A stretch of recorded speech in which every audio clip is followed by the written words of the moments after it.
Internet shutdown করে দেওয়া হয়েছিল বাংলাদেশের প্রতিটা জায়গায়। প্রাইভেটের শিক্ষার্থীরা বুকের তাজা রক্ত দিয়ে এই আন্দোলনকে সক্রিয় করেছিল। আমাদেরকে আরেকটি বিপ্লবের ডাক দিতে হবে। এখন থেকে যারাই রাজাকার শব্দ উচ্চারণ করে ইসলামী ঐতিহ্যকে ধ্বংসের ষড়যন্ত্র করবে, তাদের দাঁত ভাঙা জবাব দেওয়ার জন্য সবাইকে প্রস্তুত থাকতে হবে। আমাদেরকে বাংলাদেশ প্রশ্ন ঐক্যবদ্ধ হতে হবে।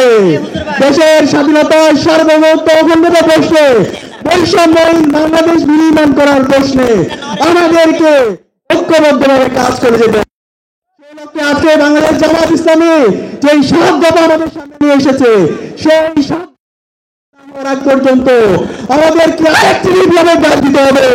আগামী বিপ্লব হবে ইসলামের বিপ্লব ইনশাআল্লাহ। জুলাই আন্দোলন যাদের পাটাতনের উপরে দাঁড়িয়ে এই নব বাংলাদেশ বিনির্মাণের স্বপ্ন আমরা দেখছি, এই বাংলাদেশের সেই জুলাই যোদ্ধা সেই পরিবারগুলোর আহত বন্ধুত্ব বরণকারী ভাইদের পুনর্বাসন করতে হবে। পাশাপাশি জুলাই ঘোষণাপত্র অনতি বিলম্বে সংবিধানে অন্তর্ভুক্ত করতে হবে এবং এই জুলাই মাসেই দিতে হবে।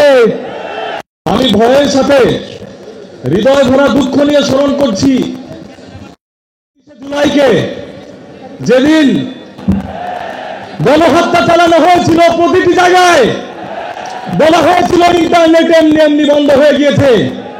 আমি আরো স্মরণ করছি সেই ফ্যাসিবাদীদের যারা স্বৈরাচারী খুনি হাসিনার সাথে বৈঠক করেছিল। আজকে তারা শিল্পপতি ছিল, বাংলাদেশের সবচেয়ে ক্ষমতাধর ব্যক্তিবর্গ, এবং শেখ হাসিনাকে তারা শক্তি ঢুকিয়েছিল এবং বলেছিল এই আন্দোলনকে দমাতে আমরা আপনার পক্ষে আছি।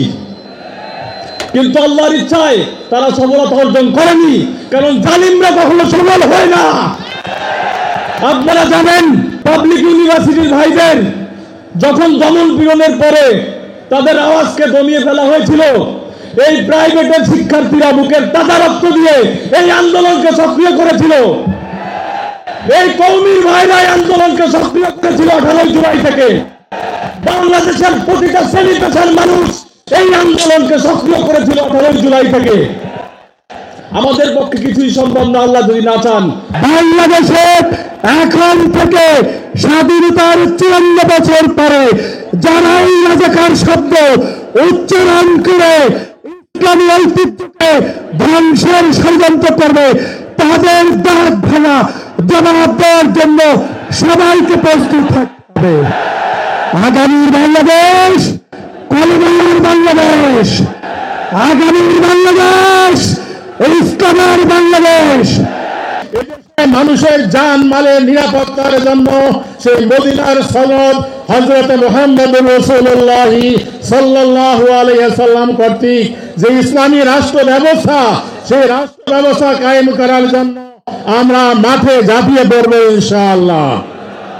আমরা দীর্ঘদিন যাবৎ আওয়ামী লীগের কাছে রাজনৈতিক বন্দী হিসেবে আমরা ছিলাম। হিন্দু সম্প্রদায়ের কাছে প্রতারণা করেছে হিন্দু সম্প্রদায়কে। একই সঙ্গে আমরা আরেকটা বৃহৎ দল দেখেছি যারা দীর্ঘদিন এই দেশে শাসন করেছে, তারা হিন্দু সম্প্রদায়কে প্রতারণা করেছে, নেতৃত্ব করেছে। আজকে সারা বাংলাদেশে চাঁদাবাজি, সন্ত্রাস এইগুলো একের পর এক চলছে। আজকে সমগ্র বাংলাদেশের মানুষ আপনারা এখানে এসেছেন জামাতে ইসলামের ডাকে।